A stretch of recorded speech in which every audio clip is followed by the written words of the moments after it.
Recent reports revealed that 80% of Achraf Hakimi's assets were secretively held in his mother's name, effectively shielding him from losing a substantial portion of his wealth during his divorce from his ex-wife Hiba Abouk. Without this strategy, he could have faced losing up to 50% of his net worth. This outrageous approach has become more of a topic of conversation amongst the general public, even more so with the recent revelation of notable manager Pep Guardiola losing significant portion of his wealth in form of divorce settlement to his wife of over 30 years. With what seems to be football's new economy, divorce can sometimes turn into a financial quagmire, leaving footballers with depleted fortunes and bitter lessons. Just how disastrous are the consequences of these divorces? How exactly is Cristiano Ronaldo's unusual approach to asset protection preventing him from becoming a victim of such cases? And what actually is the most unspeakable and abominable divorce case in football history?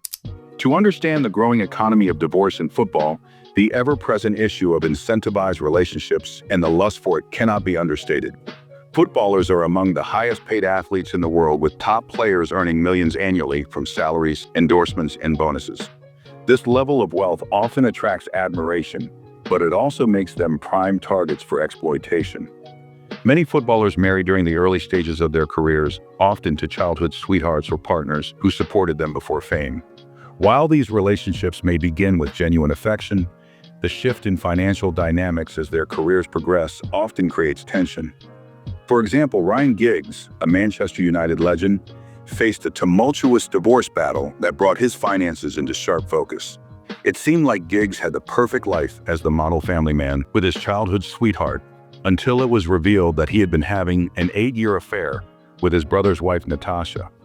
Members of Giggs' family cut ties with him when the news broke, his dad saying he was ashamed of his son, while his brother Rodri made headlines appearing on a Paddy Power advert mocking the former Manchester United man. Giggs' wife filed for divorce, and the couple eventually reached a financial settlement, with the terms of the financial settlement being confidential, as the High Court of London ordered that the financial details be kept private. Another example is that of Ashley Cole's highly publicized split from singer Cheryl Tweedy.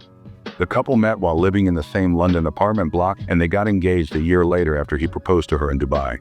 The marriage did not last long, as tabloid speculation about Ashley Cole's infidelity became the focus of much media attention, with his ex-wife, Cheryl Cole, also pictured on a number of occasions without her wedding ring. The decree nisi was granted by the judge on the grounds of Ashley Cole's admitted unreasonable behavior. It is, however, unfortunate that for Ashley Cole, just as many other footballers, these high-profile divorces aren't just a public spectacle. They are also a personal financial hit. This is why asset protection is necessary. One of the most effective tools for footballers to safeguard wealth in a marriage and avoid significant financial losses in the case of divorce settlements is a prenuptial agreement. However, not all footballers take this precaution, either due to a lack of foresight or the belief that their marriages will endure. Achraf Hakimi's divorce is a prime example of how proactive financial planning can alter the outcome of a separation. Reports emerged that Hakimi's assets were secretly held in his mother's name, effectively shielding his wealth from legal claims during his divorce from Hiba Abouk. While this strategy sparked widespread response from the public, it did in fact show the importance of asset protection in high-profile marriages. Hakimi's case brought some kind of awakening, both for footballers and the general public alike, about the value of safeguarding their earnings in anticipation of potential marital issues. Another player with similar motive, yet different approach to asset protection is Cristiano Ronaldo. Ronaldo, who has been dating Georgina Rodriguez for over 3 years, has yet to take the next step with the model. Georgina moved in with Ronaldo during his time at Real Madrid, and it's naturally assumed that the famous couple should be getting married anytime in the nearest future, especially with them already having a kid together. Although Rodriguez already addressed speculation about her marriage to Cristiano, explaining that they were not ready to crown their relationship with marriage, since they had many commitments with their children. She does play a significant role in supporting Ronaldo and raising their children, which aligns with his desire for stability without the added complexities of legal marriage. Moreover, considering Ronaldo's global lifestyle involves residences in multiple countries, including Portugal, Spain, Italy, and Saudi Arabia, marrying Rodriguez could introduce legal and tax complications, particularly if they were to divorce. The financial implications of dividing assets across international borders can be staggering and complex. Ronaldo's past relationships may also influence his decision. Having previously been linked to high-profile individuals, including supermodel Irina Shayk, Ronaldo may have developed a cautious approach to long-term commitments, particularly those that come with legal and financial entanglements. While Ronaldo hasn't directly addressed why he hasn't married Rodriguez, he has spoken warmly about their relationship in interviews. He has mentioned the importance of family, their shared life, and their children, but he hasn't indicated that marriage is a priority. Oftentimes, the lack of prenuptial agreements has led to massive settlements in other cases. Frank Lampard's split from his fiancée Ellen Ribas, though less contentious than others, still involves significant financial implications, especially in jurisdictions where divorce laws tend to favor equal distribution of assets. The absence of clear financial boundaries for these footballers at the onset of their relationships often leaves them with surprising financial losses. But awareness of prenuptial agreement is never enough, especially if a footballer is naive when it comes to detecting exploitation. Wealth often attracts opportunists, and footballers are no exception. Some of these women enter into relationships with the footballers with hidden agendas, seeking financial gain rather than genuine connection. One of such cases, and probably the most bizarre of them all, is that of Emmanuel Aboué. The former Arsenal footballer got the shock of his life when his ex-wife, Aurélie Bertrand, filed for a divorce from him, with the aftermath of the divorce proceedings between them being disastrous, for lack of a better word. His investments, properties, houses, cars, cash, and joint custody of 3 children were reportedly all snatched away from him by Aurélie Bertrand, such that his only asset at the time was the card he used to travel on the subway to sleep at a friend's house. Aboué himself stated that he had limited education and that he only knew how to play football and provide for his family, leaving all the financial management to his wife. In his words, he said, "I give all the money I earn to my wife to support family life and raise the children. When I earned 8 million euros in Turkey, I sent 7 million euros home. My wife gives me any bank documents and I sign them. Why? Because she is my wife." It was reported that Aurélie kept handing over several papers, and Aboué kept on signing them without any real knowledge of what he was signing. On a particular occasion, Aurélie brought a banker to Arsenal's training ground for her husband to sign, and this still did not raise any form of suspicions in Aboué. When he went to court eventually, Aboué discovered that all of his assets had been moved to his ex-wife's name unintentionally. Following their divorce, it was even more painful when Aurélie allegedly refused to allow Aboué to see their children. He admitted that there were times when he contemplated unaliving himself because he did not want to believe in his own situation and felt ashamed of himself. He also admitted to being homeless and broke, sleeping on friends' couches, and in a room in the home he once owned, now legally belonging to his ex-wife. Meanwhile, Aurélie Bertrand remained completely silent throughout the ordeal, returning to Belgium with her children to live after the divorce. And the seemingly worst part about the whole situation was that it happened when he was trying to pick himself back up from a 1-year football ban after reportedly failing to pay a former agent. This ultimately led to the end of his football career.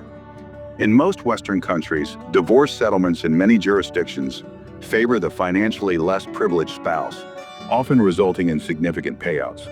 For example, in the case of Paul McCartney, though not a footballer, whose divorce from Heather Mills saw her awarded a substantial settlement despite their relatively short marriage, with Mills receiving a settlement of £24 million after a highly publicized and contentious legal battle where she initially sought a much larger sum from his fortune.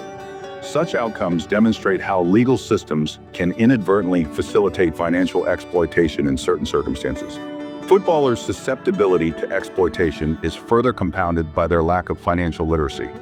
Many players come from humble beginnings and have little experience managing large sums of money. This makes them reliant on advisors who may not always have their best interests at heart. The combination of emotional vulnerability during a divorce and limited financial knowledge often leads to unfavorable outcomes. Beyond the immediate financial losses, divorce takes a significant emotional toll on footballers, which can further impact their careers and financial stability. The public nature of their separations exacerbates this stress, with media coverage turning private disputes into public spectacles. This pressure can lead to dips in performance on the pitch, further compounding the financial and emotional strain. Consider the case of John Terry, whose personal life was marred by scandal and public scrutiny. While his marriage survived the controversies, the emotional toll was evident, affecting both his reputation and his focus on the game. Or the case of Argentine footballer Mauro Icardi, whose ex-wife was alleged to have cheated on him with the Argentine rapper El Ganto, even before he had discovered she was already having an affair with a fellow footballer, Keita Balda. The aftermath of the separation wrecked him, with teammates disclosing that he had missed a number of crucial training sessions as his relationship crisis took a mental toll on him. Moreover, retirement often amplifies the long-term impact of divorce. Footballers' earnings drop significantly once they leave the game, making large settlements even more burdensome. Players like David James, who declared bankruptcy after a successful career, remind us that financial mismanagement, including costly divorces, can erode even the most substantial fortunes. The transition from earning millions to living on a reduced income requires careful planning, which is often overlooked during the peak years of their careers. Pep Guardiola's divorce issue can be considered one of the many gross injustices. While it might not entirely be the case that his wife is solely after his wealth, there are still lessons to be learned from these experiences. Asset protection strategies, such as prenuptial agreements, trusts, and diversified investments, or as in the case of bad boy Cristiano Ronaldo, not signing anything at all, are essential for mitigating risks. The contrasting cases of Achraf Hakimi and Emmanuel Aboué shows the importance of proactive financial planning. Hakimi's unconventional approach, while controversial, safeguarded his wealth and demonstrated the value of foresight, while Aboué's drawn-out divorce battle, on the other hand, shows us the consequences of not addressing financial vulnerabilities early on. Unsurprisingly, in a very recent post on Instagram, Mario Balotelli quoted one of his posts with an interesting caption which stated, "Say no to gold diggers." Mario Balotelli, who has a history of impulsive and irrational behavior, would have been assumed to be the last person to make such a statement given his past history with women. But craziness is an understatement of what Balotelli is. From setting his house on fire for the fun of it, to driving to a women's prison just to indulge his curiosity, how really crazy was Mario Balotelli? Click on the next video to find out.